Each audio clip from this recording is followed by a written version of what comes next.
Hello and welcome to this tutorial on how to use the Eurocircuits EC-Stencil-Mate. In this video we'll go over the whole process step by step and show you the basic use of this machine. To start, make sure the fastening screws on the top and bottom slots are loose enough that the stencil can fit inside. Also make sure the tightening screw is down so that you can tighten up the stencil later. Next, place the stencil inside the bottom slot and align it. After that, fit the top slot over the top of the stencil. Grab the locking pins and push them inward and then pull down the mechanism. Make sure everything is aligned properly and then tighten up the bottom and top retaining screws with a Torx key.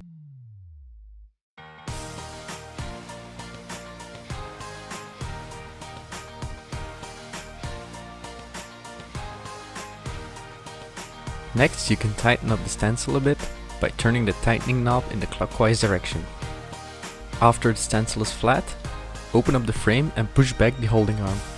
This arm will hold up the frame, and if you don't push it back, the frame can, and trust me, will, fall back down, possibly on your head.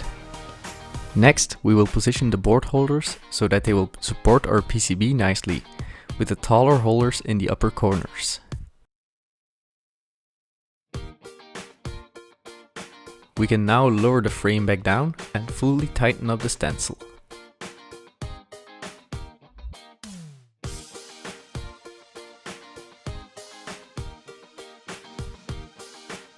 Now that the stencil is in its final position, we can raise up the board and make sure it aligns with the stencil.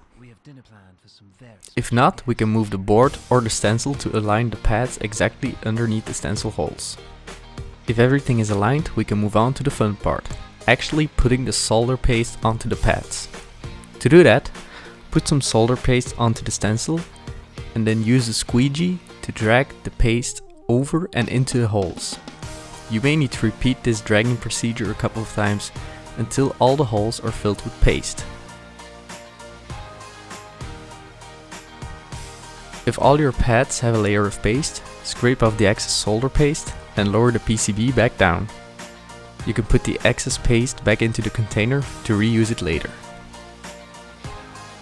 Then we can open up the frame and lock it in place to then take out our board. Be careful not to grab it on a pasted area, this will ruin your work.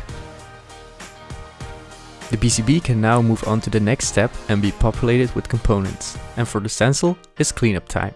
Clean all surfaces that have solder paste on them with a rag or some paper towel and some isopropanol alcohol. Make sure to also clean out the holes in your stencil. The last step is to dismount your stencil from the frame. Just unscrew the retaining screws and take out the stencil. And that's it. We now have paste on our PCB pads and are ready to move on to the pick and place.